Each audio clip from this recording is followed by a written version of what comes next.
How's it going, everybody? Today I'm going to be previewing the Packers versus Cowboys wild card matchup.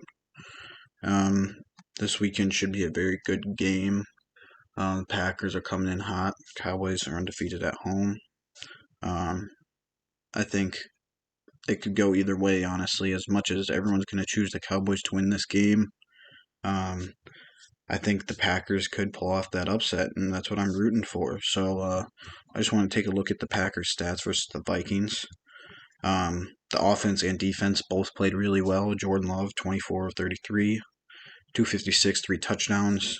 Aaron Jones, three straight games over 110 yards rushing. Bo Melton had that really good game. And then on the other side, the defense. Nick Mullins, 113 yards. I believe Jaron Hall had like 50 yards passing in the first half before he got benched. Defense played really well overall. Then if you look at the Vikings, obviously their quarterback situation isn't great, but the Packers against the Bears did just as good defensively.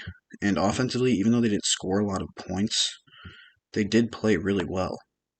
Um, the offense, Jordan Love, probably his best game this season. 27 to 32, 316 yards, two touchdowns. Again, like I said, Aaron Jones over 110 yards, Jaden Reed over 100 yards, back-to-back games for a receiver over 100 yards for the Packers this season. Before they hadn't done that at all this season. Khalil Herbert only 28 rushing yards. Justin Fields, not Justin Herbert, 148 passing yards. Kept DJ Moore in check. Packers defense has just been playing really well the last 2 weeks. Now, I still think Joe Barry should be fired, but we'll have to wait until end of season to see what happens there. But yeah, I think the Packers do have a really good chance of pulling off the upset. So I just want to take at the injury reports for both teams.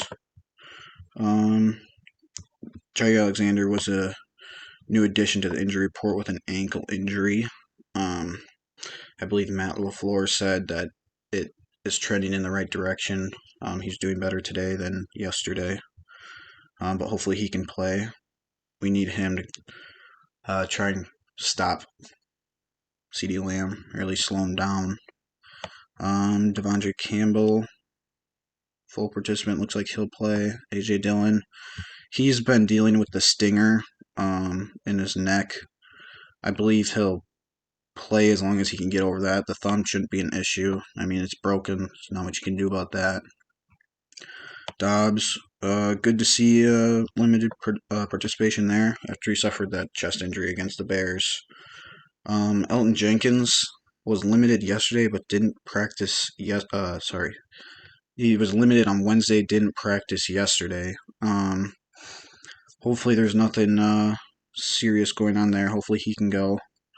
Aaron Jones should be good to go. McDuffie, he had that concussion. Hopefully he can go.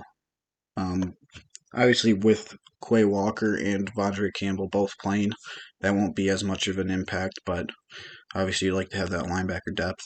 Luke Musgrave should be good to go. He was kind of eased into the game against the Bears last week. Be nice to have him at full strength.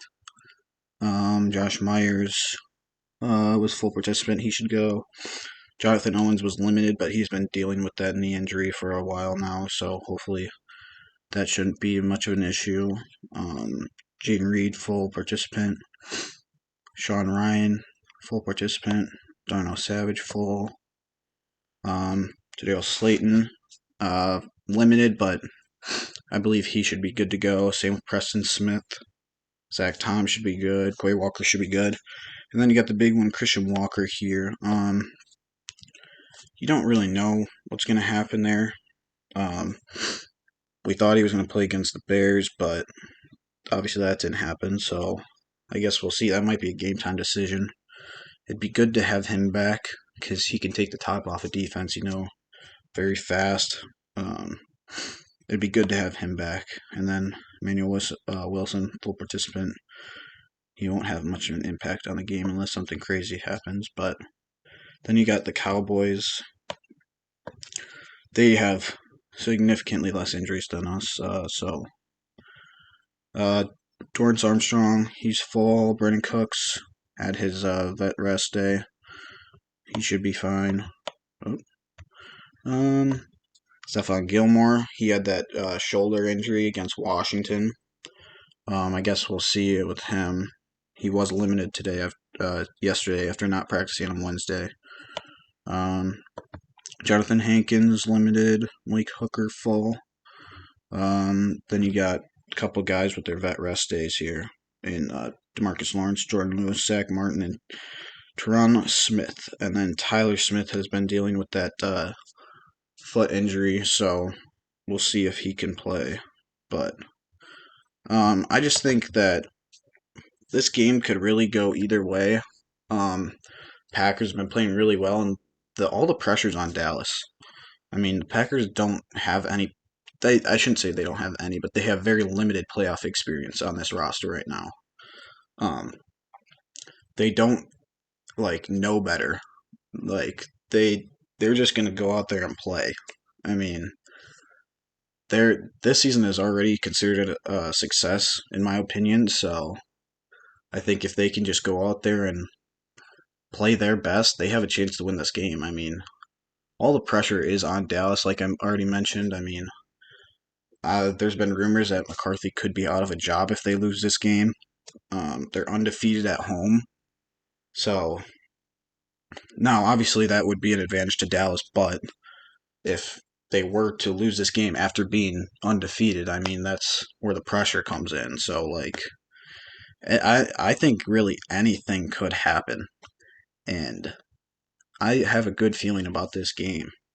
I believe the Packers have beat Dallas in Dallas every time since 2007.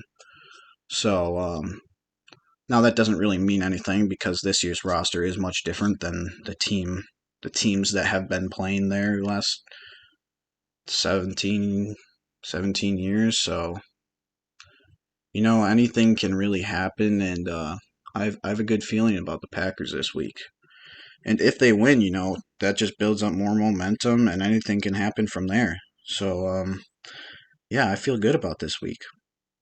One thing I forgot to mention is how good Jordan Love has been playing since that Pittsburgh game. I mean, over the last 8 weeks, Jordan Love has been the best quarterback in the NFL. 18 touchdowns to 1 interception. And I mean, over that stretch, the Packers are 6-2. So, I mean, I don't think it's even crazy to say that he has been the best quarterback over that stretch. Um, and I really think that his maturity and growth over that span has helped the Packers get to this point. I mean, obviously, you look at his stats prior to those games, and you can see that the turnovers were a big reason why we were losing those games because those games were close for the most part, other than Minnesota and Detroit. They were all one-score games. So, I mean, obviously, we had that Tampa loss a couple weeks ago, but overall, Jordan Love has played really, really well over that span, and I think he will continue to play that way. And if he does, I mean, I think the Packers have a really, really good chance of winning this game. I mean, the Packers are playing with house money. As long as the defense doesn't give up 35, 40 points, I think the Packers offense can go toe to toe with that Dallas defense and really do some damage. I mean, of course, the Dallas defense is very good, but I think with how well the Packers have been playing and how calm and collected Jordan Love is, I think the Packers offense can put up some points. Jordan Love has proven to be a good leader, and I think he can really lead this team to a win on Sunday. And if they win, anything can happen. I mean, who knows? They could go into San Francisco and beat the Niners. Um, that might sound crazy, but it's realistic. Honestly, I think it is. All right, well, that's all I've got for you guys today. So I hope you enjoyed, and if you did, drop a like down below. Don't be afraid to hit that subscribe button. Let me know your thoughts in the comments section. And I'll see you next time.